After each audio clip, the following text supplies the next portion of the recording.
অত্যন্ত চৌকস হয়ে থাকেন ওনারা, এবং পরবর্তী জীবনেও অর্থাৎ সামরিক চাকরি শেষ করার পর ওনারা যখন বেসামরিক পরিমণ্ডলে বিচরণ শুরু করেন, অবসরপ্রাপ্ত হয়ে ওনারা অনেক প্রকার ভালো কাজের সাথে সংশ্লিষ্ট হন, সম্পৃক্ত হন।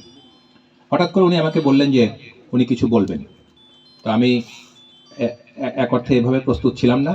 আপনারা সবাই জানেন যে আজকে আমি এখানে এসেছি, এটি কোনো রাজনৈতিক কর্মসূচি না বা প্রোগ্রাম না। অনেকেই মনে করে যে আমি মনে হয় রাজনৈতিক প্রচারণা চালাচ্ছি, বাট আমি এই 3 দিন কথা বলছি আজকে দিয়ে। এছাড়াও কিছু অনানুষ্ঠানিক কথা আমার বাসায় যারা এসেছেন তাদের সামনেও বলেছি, কিন্তু রাজনৈতিক সংক্রান্ত একটি শব্দ আমি এখন পর্যন্ত উচ্চারণ করিনি। আমি এখনো বলছি, আমি আসছি আমার নিজ বাড়িতে, আমার গ্রামে, আমার শহরে, আমার জেলায়। এখানে আসার জন্য কি কারো পারমিশন নিতে হবে? কিন্তু একটা মহল মনে করছে যে তারা এই শহরের মালিক, এই জেলার মালিক, সুতরাং এখানে অন্য কেউ আসতে পারবে না, তারাই থাকবে। আমি এর আগে যখন সেই 2009 সাল থেকেই একটানা 2009 সাল থেকে 2024 সাল পর্যন্ত এই 16 বছর একজন নেতার বিরাট আক্রমণের লক্ষ্যবস্তু ছিলাম। সেই আক্রমণটা কত ব্যাপক এবং প্রবল ছিল আপনারা জানেন না। অনেক কিছুতে আমাকে আক্রমণ করা হয়েছে, আমার পরিবারের উপর আক্রমণ করা হয়েছে। আমার বাবা মারা গেছেন 1970 সালে, তাকে রাজাকার বানিয়ে দেওয়া হয়েছে, এবং এই রাজাকার বানানোর জন্য এলাকার মানুষের কাছ থেকে স্টেটমেন্ট বা তাদের জবানবন্দি সংগ্রহ করা হয়েছে। একজন মানুষ 70 সালে মারা গেছে, তাকে রাজাকার বানাতে হলে এবং জবানবন্দি নিতে হলে কি করতে হবে? মানুষকে পয়সা দিতে হবে, তাই না? তো যাদের অনেক টাকা থাকে তারা এই কাজও করতে পারে। এরকম অনেক রকমের প্রচারণা, অপপ্রচার, দুর্নাম, অপবাদ, এগুলো কিন্তু আমার উপর দেয়া হয়েছে, আমার পরিবারের উপর দেয়া হয়েছে, এবং এগুলো নিয়েই কিন্তু আজকে এই 16 বছর আমি আমার মতো করে সেনাবাহিনীতে টিকেছিলাম। তারা চেষ্টা করেছে, অনেক ক্ষতি করার চেষ্টা করেছে, অনেক ক্ষতি করেছেও, কিন্তু চূড়ান্ত ক্ষতি যেটা, সেটা হয়তো তারা করতে পারেনি। আমি রাজবাড়িতে আসবো, আমার রিটায়ারমেন্ট হয়েছে 1 বছর আগে, আরো বেশি, কিন্তু আমি তারপর 1 বছর ছুটিতে ছিলাম, এটাকে আমরা বলি এলপিআর। তো ছুটির সময়ও আমাদের একটা বাধ্যবাধকতা থাকে, সেনা আইন আমরা মেনে চলি। এই জন্য আমি কোনো সমাবেশ বা এই ধরনের সমাবেশ কখনো করি নাই বা করার চেষ্টা করি নাই। এইখানে যে আজকে আমি এসেছি, এরও তো একটা প্রেক্ষাপট বা ব্যাকগ্রাউন্ড আছে। হঠাৎ করেই তো কোনো একটা জায়গাতে চলে যাওয়া যায় না। কিছু কিছু জায়গার প্রতি মানুষের ভালোবাসা থাকে, বিশেষ ধরনের ভালোবাসা থাকে, টান থাকে, সেখানেই যাওয়ার ইচ্ছা হয় বা যাওয়ার সুযোগ হয়। এই এলাকাতে আমি ব্যাপক কাজ করেছিলাম 2014-15 সালে এবং 16 সাল পর্যন্ত। ব্যাপক কাজ করেছিলাম বলতে আমি বলতে চাচ্ছি, আপনারা অনেকেই জানেন যে এই পদ্মা নদীর চর এলাকায় আমরা একটা ক্যান্টনমেন্ট করার চেষ্টা করেছিলাম। তো ক্যান্টনমেন্ট করার চেষ্টা তো আর আমি হঠাৎ করে একা একা করি নাই, সরকারি অনুমোদন তখন ছিল দেখেই করেছিলাম, এবং সরকারি অনুমোদন নিয়েই আমি এখানে কিছু খাস জমি বাংলাদেশ সেনাবাহিনীর জন্য অধিগ্রহণ করেছিলাম। তো খাস জমি বলতে আমি বোঝাচ্ছি যে সকল জমিগুলো আমরা অধিগ্রহণ করেছিলাম, এটা সম্পূর্ণভাবে সরকারি জমি। কোনো মানুষের ব্যক্তিগত জমি 1 ইঞ্চিও আমি তখন অধিগ্রহণ করি নাই, মানুষের কোনো ক্ষতি করি নাই।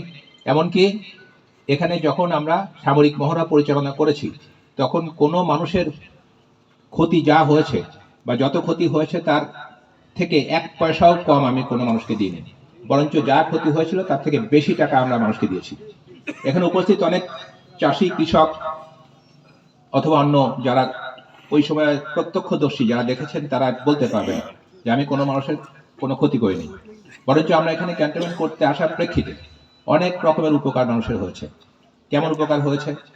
তখন এখানে তৎকালীন রাষ্ট্রপতিকে আমি একবার নিয়ে এসেছিলাম।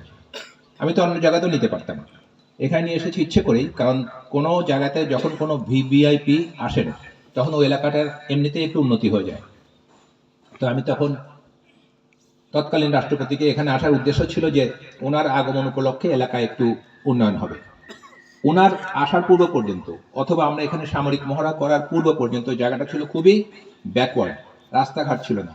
এমনকি এখানে প্রথমবার হেলিকপ্টার নিয়ে আসার জন্য যে হেলিপ্যাড তৈরি করি আমি, সেই ইট, হেলিপ্যাড তৈরি করার জন্য যে ইট প্রয়োজন হয়, সেগুলো নিয়ে যাওয়ার জন্য তখন কোনো রাস্তাও ছিল না। ওই ইট নেওয়ার জন্য আমি ঘোড়া গাড়ি ব্যবহার করি। ঘোড়া গাড়িতে করে ইট নিয়ে কোনো একটা জায়গাতে আমরা প্রথম হেলিকপ্টার নামার যে প্যাড বা হেলিপ্যাড সেটি আমরা তৈরি করি। তারপর ওই হেলিকপ্টার তো এক জায়গায় নামায় দিয়ে যায়, বাকি পথ কিভাবে চলে? গাড়ি চলে না, মোটরসাইকেল হয়তো চলে, বাট আমি তো আর তখন পোশাক পরে মোটরসাইকেলে চলি নাই। আমি হেঁটে হেঁটে এই প্রান্ত থেকে ওই প্রান্ত পর্যন্ত গিয়েছি বিভিন্ন জায়গাতে, এবং সব জায়গা দেখে দেখে আমরা আমাদের ক্যান্টনমেন্টের জন্য সুন্দর একটি জায়গা, এক খণ্ড না কয়েক খণ্ড, কারণ মাঝে মাঝে অন্য মানুষের জমি ছিল, আমরা মানুষের ক্ষতি করার কোনো ইচ্ছা না থাকার কারণে কোনো মানুষের জমি আমরা আমাদের সেনাবাহিনীর জমির জন্য অধিগ্রহণ তখন করি নাই।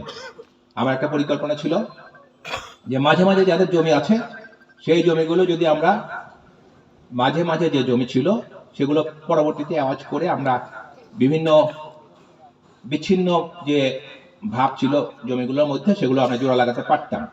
পরবর্তীতে ক্যান্টনমেন্ট হলে নিশ্চয়ই এরকম একটা বন্দোবস্ত করা হতো। তো আমি তখন ওই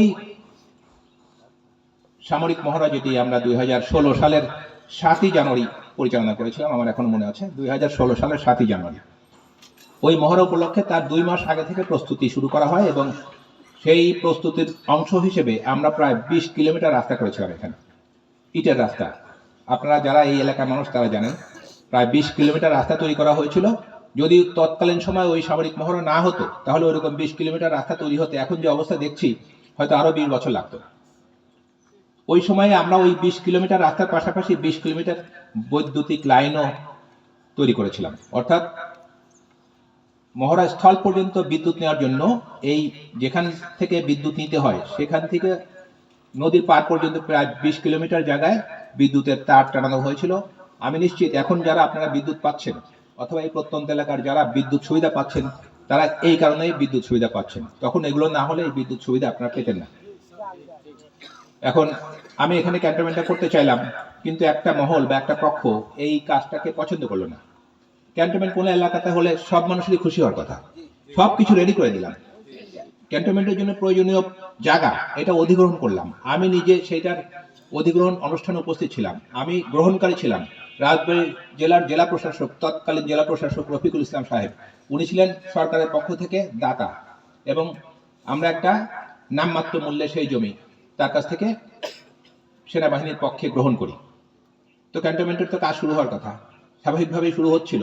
2016 সালের 7ই জানুয়ারিতে ওই মহড়া করার পরে আমরা আরো ব্যাপক প্রস্তুতি নিচ্ছিলাম যে এখানে ক্যান্টনমেন্ট হবে। এখানে আপনাদের মনে করিয়ে দিচ্ছি যে 2016 সালের ফেব্রুয়ারি মাস পর্যন্ত আমি যশোর ক্যান্টনমেন্টে ছিলাম, 2013 থেকে 2016 সালের ফেব্রুয়ারি মাস পর্যন্ত, এবং এই সময়ের মধ্যে আমার ক্যান্টনমেন্ট করার যে প্রচেষ্টা সেখানে দৃশ্যমানভাবে কেউ বাধা দিতে পারেনি। আমি বলছি দৃশ্যমানভাবে, কারণ গোপনে গোপনে কেউ কেউ বাধা দিয়েছে, কারা বাধা দিয়েছে তখন সেটা আপনারা বুঝবেন। আমি আবারও বলি, ক্যান্টনমেন্ট হলে জনগণের খুশি হওয়ার কথা, মানুষের উপকার হবে, এলাকার আইন শৃঙ্খলা পরিস্থিতির উন্নতি হবে, এলাকা থেকে চোর বাটপাট দূরে চলে যাবে, এলাকায় সন্ত্রাসী তৎপরতা বন্ধ হয়ে যাবে, এলাকার মধ্যে লুকিয়ে থাকা আন্ডারগ্রাউন্ড বা বিভিন্ন গোপন সশস্ত্র অবৈধ সন্ত্রাসী তৎপরতা যারা পরিচালনা করে তাদের যে প্রত্যন্ত এলাকায় একটা অভয়ারণ্য থাকে সেই জায়গাটাতেই তো ক্যান্টনমেন্টটা হচ্ছিল। তাহলে কোন একটা জায়গায় এত ভালো কিছু হবে তারপরে একটা মহল এটা চাচ্ছে না কেন? কারণ একটা মহল এটা চায় নাই যে ওই সকল খারাপ কাজগুলোকে পুঁজি করেই তখন তারা তাদের সাম্রাজ্য পরিচালনা করত। সুতরাং তারা এইটা চায় নাই যে এই এলাকা থেকে এত সব অপকর্ম দূর হোক, তারা ওইটাই চাচ্ছিল, তাদের জন্য ওইটাই প্রয়োজন ছিল। এবং শেষ পর্যন্ত এই ক্যান্টনমেন্টটা হওয়ার ক্ষেত্রে আমি নিশ্চিত তারা রাজনৈতিকভাবে তাদের ক্ষমতা ব্যবহার করে একটা বাধার সৃষ্টি করে, এবং একটা প্রায় হয়ে যাওয়া ক্যান্টনমেন্টও সরকার তো অনুমোদন দিয়েই দিয়েছিল, তা না হলে তো জমিই আমাদের পক্ষে আসতো না। তো সেই ক্যান্টনমেন্টটা এখান থেকে সরিয়ে অনেক দূরে আরেক জায়গায় নিয়ে যাওয়া হয়, এবং আমাদের এই ক্যান্টনমেন্টের জায়গা এখনো সেনানিবাসেরই আছে, ক্যান্টনমেন্ট কর্তৃপক্ষেরই আছে, হয়তো ভবিষ্যতে হবে। এবং এখানে আরো একটা বাধার সৃষ্টি করা হয় অবৈধভাবে বালি উত্তোলন করে। সমগ্র এলাকা থেকে অবৈধভাবে বালি উত্তোলন করার প্রেক্ষিতে জায়গাটা ভেঙে যায়, যে পরিমাণ জমি অধিগ্রহণ করা হয়েছিল তার 3 ভাগের 1 ভাগ জমি কয়েকদিনের মধ্যে ভেঙে যায়। তো যখন এরকম জমি ভাঙা শুরু হলো, ক্যান্টনমেন্ট কর্তৃপক্ষ বা সেনা কর্তৃপক্ষ কোথাও কোনো একটু কিছু করার আগে বা টাকা পয়সা খরচ করার আগে তো তাদের দেখতে হয় যে এই জমি থাকবে কিনা। কোনো একটা অবকাঠামো নির্মাণ শুরু হলো, তারপর নদী ভাঙনে সবকিছু বিলীন হয়ে গেল, এইভাবে তো আমরা কাজ করি না। তো জমিটা ভাঙলো কেন? জমিটা ভাঙার বিষয়টা আমি একদম প্রত্যক্ষদর্শী। ঠিক আমাদের জমিটার সামনে ছোট একটা চর ছিল, এই চরটা প্রকৃতপক্ষে পানির ধাক্কাটা সামাল দিত, তেমন এই চরটা কাটার কথা না। আমি যতদিন ছিলাম ততদিন কেউ চরটা কাটেনি। আমি চলে যাওয়ার পরপরই এই চরটা কেটে নেওয়া হয়েছে। এবং আপনারা জানেন যে এই এলাকার বালির দাম অনেক বেশি। এই বালি তারা বিক্রি করার জন্য কেটে দেয় এবং একই সাথে তাদের এক ঢিলে দুই পাখি মারে। বালি বিক্রি করে তারা আর্থিকভাবে লাভবান হয়েছে। আর এই বালি কেটে দেওয়ার কারণে শুধু চর না, চর ছাড়াও আরো একদম নদীর পার ঘেঁষে ঘেঁষে বালি কাটা হয়েছে এবং পরবর্তীতে এই জায়গা ভেঙেছে। হয়তোবা শুধুমাত্র আমাদের ক্যান্টনমেন্টের জায়গায় না, আরো অনেক মানুষের জায়গা ভেঙেছে। এই এলাকা জুড়ে, ব্যাপক এলাকা জুড়ে কিন্তু মানুষ নদী ভাঙনের সম্মুখীন। এবং এই নদী ভাঙনের সবচেয়ে বড় কারণ হচ্ছে অবৈধভাবে বালি উত্তোলন। এই বালি উত্তোলন যারা করে তারা তো চিহ্নিত, মুখ চেনা মানুষ, আপনারাও চিনেন কারা এই কাজটা করছে। কয়দিন পরে তারা পদ্মা নদী হয়তো দখল করে নিত আর কিছুদিন সময় পেলে। এবং এই দখল থেকে কিন্তু আমাদের এই এলাকা এখনো মুক্ত না, নতুন দখল শুরু হয়েছে আবার। এখন এলাকার মানুষের এই যে ভোগান্তি, তাদের সহায় সম্বল, ঘর বাড়ি সবকিছু নদীতে বিলীন হয়ে যাচ্ছে, এগুলো নিয়ে কারো মাথা ব্যথা নেই। বালির ব্যবসা হচ্ছে, বড় বড় ট্রাকে করে 5,000 CFT 6,000 CFT বালি এক ট্রাকে করে নিয়ে যাচ্ছে। এই বালির চাপে বা ওজনে, ট্রাকের ওজনে রাস্তাঘাট সব নষ্ট হয়ে যাচ্ছে। এমনকি কাঁচা রাস্তা না, গ্রামের কাঁচা রাস্তা ছাড়াও পাকা রাস্তা পর্যন্ত নষ্ট হয়ে যাচ্ছে। কিন্তু মানুষের পক্ষে কিছুই বলা সম্ভব না। এখানে প্রশাসনও নির্বিকার। তারা বালির ইজারা দিচ্ছে বা বালি মহাল ইজারা দিচ্ছে, একটা নির্দিষ্ট পরিমাণ বালি উত্তোলনের জন্য তারা ইজারা দেয়। কথা যদি তারা কোন মাপে দেয় আমি ঠিক জানি না। তারা যদি কাউকে 1 কোটি CFT বালি উত্তোলন করার জন্য ইজারা দেয়, তো যারা ইজারা নেয় তারা ওই কাগজটা শুধু সাথে রাখে, কিন্তু তারা মানে কোটি কোটি CFT বালি ওই জায়গা থেকে তুলতেই থাকে। পদ্মা নদীর গভীরতম স্থানে বালির শেষ কণাটাও তারা নিয়ে যাবে। এরকম একটা মানে ব্যাপক বালি উত্তোলন তারা শুরু করেছে। এবং শুরু করার প্রেক্ষিতে অনেক জায়গা ভেঙেছে, অনেক জনপদ ভেঙেছে, অনেক গ্রাম ভেঙেছে, নদীতে বিলীন। এমন একটা সময় আসবে যখন রাজবাড়ী শহরও এই পদ্মা নদীতে বিলীন হয়ে যাবে। কিন্তু মানুষের কিছু করার ক্ষমতা ছিল না তখন। এই 5ই আগস্টের পরে মানুষ আশা করেছিল যে এগুলো মনে হয় বন্ধ হবে এবং এই সকল অনাচার, অন্যায়, অবৈধ তৎপরতা, দুর্নীতি এগুলো কমবে। সারা বাংলাদেশে অন্য কোথায় কতটুকু কমেছে আমি ঠিক জানি না, কিন্তু আমাদের রাজবাড়ী জেলায় মানুষ এখনো শান্তিতে নেই। আপনারা কতটুকু জানেন আমি জানি না। আমার বাড়ি রাজবাড়ী, আমার নিজেরও একটা এলাকা আছে, আমার গ্রাম আছে, আমার পাড়া প্রতিবেশী আছে, তাদের কাছ থেকে আমি শুনি দেখি। আমার নিজ ইউনিয়ন একটা, এই ইউনিয়নে মাত্র 15-20 জন মানুষের জন্য পুরো ইউনিয়নের মানুষের ঘুম হারাম। আমি যে কয়দিন থাকবো সেই কয়দিন হয়তো মানুষ একটু সাহস করে রাতে চলাচল করবে। আর আমি চলে যাওয়ার পরে আমি জানি যে তারা আবার আগের অবস্থায় ফিরে যাবে, একটা অশান্তিতে তারা থাকে।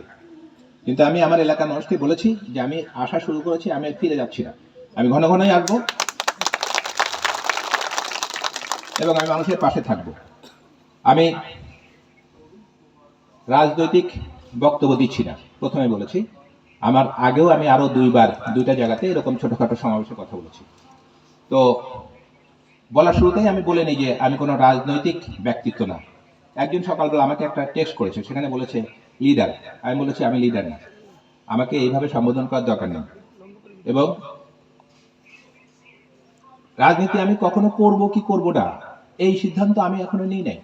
কিন্তু কিছু মানুষ আমাকে জোর করেই রাজনীতির মাঠে আনতে চাচ্ছে এবং তারা আমাকে বিভিন্নভাবে আক্রমণাত্মক ভাষা ব্যবহার করছে আমার বিরুদ্ধে। তাদের অনেকের বক্তব্য যে আমি তো কখনো রাজনীতি করি নাই, হঠাৎ করে আমি কি নমিনেশন চাইতে এসেছি? আচ্ছা, আমি কি নমিনেশন কারো কাছে চেয়েছি? আপনারা এখানে এত মানুষ বসা আছেন, আমি কি কারো কাছে একবারের জন্য বলেছি যে আমি নমিনেশন নেওয়ার চেষ্টা করছি? তাহলে এই মানুষগুলো যারা আমার বিরুদ্ধে একটু অপপ্রচার করে, তাদের এই ব্যথাটা কিভাবে শুরু হলো আমি ঠিক বুঝতে পারছি না। তাদের যে এই গায়ের জ্বালা, আমাকে কেন্দ্র করে, আমাকে উদ্দেশ্য করে খুবই নিম্নমানের কিছু মানুষের কিছু পোস্ট আছে সোশ্যাল মিডিয়াতে, যারা আমাকে লক্ষ্য করে এই ধরনের পোস্টগুলো দিচ্ছে।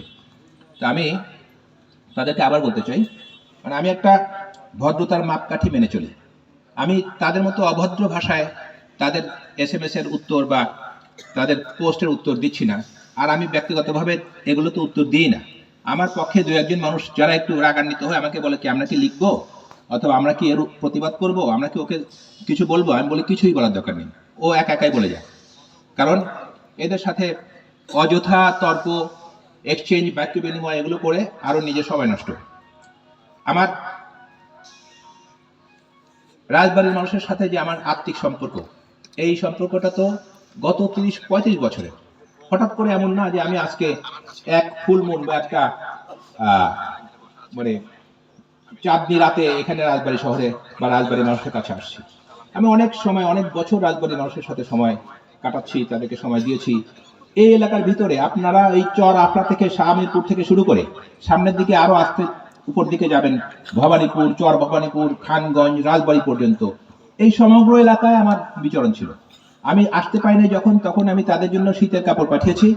আমি আসতে পারি নাই যখন এই এলাকার মানুষের দুস্থ তারা কত পর্যায়ে কতটুকু সেটা কিন্তু আমি দেখেছি। কিছু কিছু মানুষ, এমনও চরাঞ্চলের মানুষ আমি দেখেছি প্রচন্ড শীতে পর্যন্ত তাদের গায়ে যথেষ্ট পরিমাণ শীতের কাপড় ছিল না। আমি তাদের জন্য শত শত সোয়েটার পাঠিয়েছি। এখন আপনারা মনে করতে পারেন যে আমি এত শত শত সোয়েটার কোথায় পাই? আমার কি সোয়েটারের কারখানা আছে? আমার নিজের সোয়েটারের কারখানা না থাকলেও আমার বন্ধু বান্ধবদের সোয়েটারের কারখানা আছে।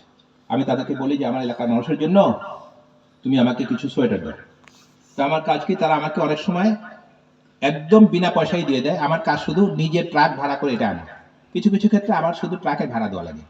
আর কিছু কিছু ক্ষেত্রে কিছু কাপড় চোপড় এগুলোকে বলে স্টক লট, অর্থাৎ একটা গার্মেন্টস বা একটা গার্মেন্টস ফ্যাক্টরি, তারা এটা তৈরি করার পরে যখন বিক্রি হয় না বা শিপমেন্ট ক্যান্সেল হয়, তখন এটা তারা আর দেশের বাজারেও বিক্রি করতে পারে না কিছু বাধ্যবাধকতার কারণে, কারণ ওগুলোর মধ্যে একটা ইন্টারন্যাশনাল ব্র্যান্ডের নাম দেওয়া থাকে এবং তারা তখন খোলা বাজারে বিক্রি করতে না পেরে এই স্টক লট হিসেবে বিক্রি করে দেয়। যারা স্টক লট হিসেবে নেয় তারাও হয়তো এটা পরবর্তীতে বিক্রি করে, বাট দাম কম হয়।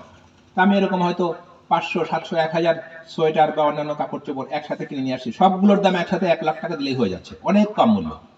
তা আমি এইভাবে বিভিন্ন জায়গা থেকে চেয়ে চিনতে নিয়ে এসে আমার এলাকার মানুষজনের জন্য নিয়ে আসছি। কিন্তু আমি যে এই যে কার্যক্রমগুলো পরিচালনা করেছি, এগুলো কিন্তু অনেকেই অনেক সময় ভালো চোখে নেয়নি। আমি এই এলাকাতে গত শীত, তার আগের শীতও আমি বেশ ভালো মানের কম্বল দিয়েছি। যারা আমার কাছ থেকে বা আমার লোকের মাধ্যমে এখানে কম্বল পেয়েছে তারা নিশ্চয়ই দেখবে যে আমি কি ধরনের কাপড় চোপড় মানুষকে দিই। খুবই হাই কোয়ালিটি কাপড় চোপড়। এবং আমি ব্যক্তিগতভাবে না আসলেও এগুলোর জন্য একদম প্রত্যন্ত এলাকায় পৌঁছায়, সেই জন্য আমি আমার ভলান্টিয়ার নিয়োগ করেছি। এখানে বিভিন্ন জনকল্যাণমূলক সংগঠন আছে। রাজবাড়ী হেল্পলাইন ফাউন্ডেশন একটা জনকল্যাণমূলক ফাউন্ডেশন বা প্রতিষ্ঠান। আমি নিজেই সেই হেল্পলাইন ফাউন্ডেশনের প্রধান উপদেষ্টা। আমি আমার গ্রাম ভিত্তিক একটি সংগঠন পরিচালনা করতাম এবং এখনো করছি।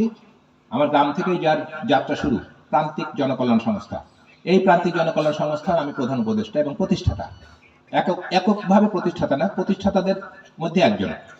আমার প্রয়াত বড় ভাইও তার মধ্যে ছিলেন এবং আমাদের গ্রামেরই আরো একজন বা একাধিক মানুষ আমাদের সাথে ছিলেন, আশেপাশেরও মানুষ ছিলেন। সবাইকে নিয়েই আমরা প্রান্তিক জনকল্যাণ সংস্থা তখন যাত্রা শুরু করি। সেই প্রান্তিক জনকল্যাণ সংস্থা এখন ব্যাপকভাবে আমাদের এলাকায় মানুষের জন্য কল্যাণকর কাজ করছে। গতকালও আমরা প্রান্তিক জনকল্যাণ সংস্থার পক্ষ থেকে ক্ষুদ্র চাষি, ক্ষুদ্র ব্যবসায়ী তাদের মাঝে 12 লক্ষ বা 11 লক্ষ টাকা আমরা একদম বিনা শর্তে, মানে কি সহজ শর্তে তাদেরকে আমরা ঋণ দিয়েছি, যেন তারা এই সামনে রবি শস্যের বীজ কিনতে পারে। এবং এই কাজটা আমরা পরিচালনা করি, টাকাটা আমাদের সম্পূর্ণ নিজস্ব, কোনো সরকারি টাকা না, কোনো অন্য কোনো বিদেশি সংস্থা থেকে আনা টাকা না। আমরা যারা প্রান্তিক জনকল্যাণ সংস্থার সদস্য, আমাদেরই দেওয়া টাকায় আমরা মানুষকে 6 মাসের জন্য এই টাকা কর্জ বা ধার দিই। এর জন্য তাদের কোনো খরচ নাই। অর্থাৎ বাংলাদেশি অর্থ ব্যবস্থায় যে একটা কথা বহুল প্রচলিত সুদ, আমাদের এই যে সুবিধা যেটা আমরা প্রান্তিক কৃষকদেরকে দিচ্ছি, প্রান্তিক ক্ষুদ্র ব্যবসায়ীদেরকে দিচ্ছি, এটা সম্পূর্ণভাবে সুদমুক্ত এবং যারা এই টাকা নিতে আসে তাদের 1 টাকাও খরচ নাই। একটা ফর্ম ফিল আপের জন্য 5 টাকাও খরচ হয় না। আরো ভালো কথা শুনবেন, আমরা যে গত 6 বছর ধরে এই কাজটা করছি, 2018 সাল থেকে এখন পর্যন্ত আমরা এই যে ধার বা কর্জ তাদেরকে দিয়েছি, কেউ টাকা ফেরত দেয়নি এমন ঘটনা ঘটেনি। বাংলাদেশের এমন কোনো ব্যাংক নাই যে তারা ঋণ দিয়ে শতভাগ সেটা আদায় করতে পারে। বাট আমরা এই যে ক্ষুদ্র চাষি, ক্ষুদ্র ব্যবসায়ী, ক্ষুদ্র মৎস্যজীবী যাদের মাঝে এই টাকা ধার দিই সম্পূর্ণ মানে বিনা সুদে এবং সহজ শর্তে, সেই টাকাটা আমরা শতভাগ ফেরত পাচ্ছি, কারণ আমরা তাদেরকে ওইভাবে উজ্জীবিত করি এবং তারাও বুঝে যে একবার টাকা ফেরত দিলে তারা আবার পাবে, অথবা একবার টাকা ফেরত দিলে পরবর্তীতে অন্য মানুষ টাকাগুলো আবার পাবে। এই কার্যক্রমটা আমরা পরিচালনা করছি। আমি জানি এই প্রান্তিক জনকল্যাণ সংস্থা যখন এলাকাতে ব্যাপক জনপ্রিয় হচ্ছিল, তখনও বিগত সময়ে একটা মহলের মানে দৃষ্টিতে পড়ে যে এই প্রান্তিক জনকল্যাণ সংস্থা যদি খুব বেশি বড় হয়ে যায় গাছটা, তত সমস্যা হয়ে যাবে, এটা বেশি বড় হওয়ার আগে এটা ডালপালা কাটতে হবে, এবং তারা চেষ্টা করেছিল কিন্তু পারেনি। তো আমি এই কথাটাই শুধু বলতে চাই আপনাদেরকে যে আমি এলাকাতে আসা যাওয়া শুরু করেছি, এখন হয়তো একটু বেশি বেশি আসবে। আমি যদি এখন থেকে 1 বছর আগে আসতাম, তখন এসে আমার 1 রাত থেকে চলে যাওয়া লাগতো। তো এখন আমার কোনো কম্পালশন নেই, সেনাবাহিনীতে আমি আর চাকরি করি না, আমার আগের মতো ছুটি নিয়ে আসতে হয় না। আমি এখানে এসে 2 দিনও থাকতে পারি, 5 দিন থাকতে পারি, 7 দিন, 10 দিন, 15 দিন, আমার খুশি, আমার জেলা আমি যতক্ষণ খুশি ততক্ষণ থাকবো। তো এই যে আমি আসা, আমার চাকরি শেষে আমি আসাটা শুরু করেছি, এটাই কিছু কিছু মানুষের সহ্য হচ্ছে না, এবং তারা এটাকে কেন্দ্র করে আমি নাকি নমিনেশন চাচ্ছি, আমি নমিনেশন প্রত্যাশী, এই সকল কথাবার্তা বলে আমাকে একটু বিতর্কিত করার চেষ্টা করছে। আমি শুরুতেই আপনাদেরকে বলেছি আমি রাজনীতি করা এখনো শুরু করিনি, কিন্তু বাংলাদেশের একজন নাগরিক হিসেবে রাজনীতি করার অধিকার সবারই আছে, যখন প্রয়োজন তখন আমি করব। কে একজন বলল যে আমি চাকরি করছিলাম, এতদিন রাজনীতি করি নাই, আমি এখন কেন রাজনীতি করতে আসছি, এই ধরনের কথাবার্তা হচ্ছে। আচ্ছা, আমি চাকরি করেও আমার এলাকার মানুষের জন্য যা করেছি, আর যারা এই সকল কথাবার্তা বলে তারা কি করেছে, এটা যদি তুলনা করেন আপনারা মিলাতে পারবেন যে তারা আমার সমান বা আশেপাশে আছে কিনা? তো তারা এরকম কথাবার্তা কেন বলছে? নিশ্চয়ই তারা ভয় পাচ্ছে। আমি তো তাদের জন্য কোনো ভয়ের কারণ না, তারা তাদের মতো চলুক, তারা তাদের মতো পরিকল্পনা করে সামনের দিকে আগাক, আমি তাদের শুভাকাঙ্ক্ষী। তারা যদি আমার এমপি হয়, তারা যদি আমার এলাকার মানুষের এমপি হয়, তাহলে তো আমিও এলাকার একজন মানুষ, আমারও এমপি হয়, আমিও তাদেরকে স্বাগত জানাবো, আমি তাদেরকে অভিনন্দন জানাবো, কিন্তু আমি তো তাদের সাথে কোনো কন্টেস্ট করতে আসিনি, এখনো আসিনি। একই মতামত তাদেরও থাকা উচিত। কোনো কারণে যদি এমন হয় যে ভবিষ্যতে আমি রাজনীতি করব, আমার প্রতি তাদের এরকম শত্রুতা পোষণ করা ঠিক হবে না, বরঞ্চ সহ অবস্থান, যেটা কোএক্সিস্টেন্স, পিসফুল কোএক্সিস্টেন্স, একসাথে সুন্দরভাবে থাকা, পরস্পরের সাথে পরস্পরের মত বিনিময় হবে, সহযোগিতা হবে, সহযোগিতামূলক মনোভাব হবে, সেটাই তো থাকা উচিত। তা আমাদের এখন যেটা করণীয়, আমি সব জায়গাতেই দেখতে পাচ্ছি, সব জায়গাতে মানে রাজবাড়ী জেলার সামগ্রিক চিত্রটা আমার কাছে আসে। আপনারা হয়তো এখানে কতজন, 200-300 জন লোক থাকতে পারেন, আমি গুনতে পারছি না। আমার 2-1 জন বলেছে যে আপনার এখানে যেন কোনো মানুষজন না আসে, সেই জন্য মানুষকে ভয় দেখাচ্ছে যেন কেউ আপনার কাছে না আসে। তাই বলেছি তো আমি ভীত সন্ত্রস্ত হয়ে কারো আমার কাছে আসার দরকার নেই, যদি 100 জন মানুষ আসে তাই আমার জন্য যথেষ্ট।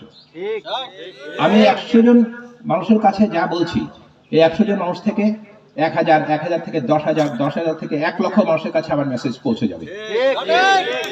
আজকাল এই ডিজিটাল যুগে মেসেজ পৌঁছানোর জন্য কি মানুষকে ফিজিক্যালি উপস্থিত হওয়ার প্রয়োজন আছে?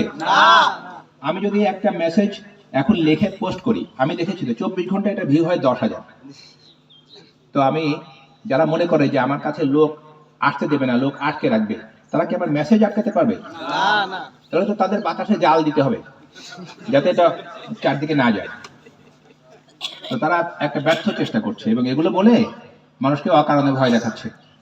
আমিও মানুষকে বলেছি আপনারা ভীত সন্ত্রস্ত হলে বা আপনাদের ক্ষতি হলে আমার কাছে আসার দরকার নেই।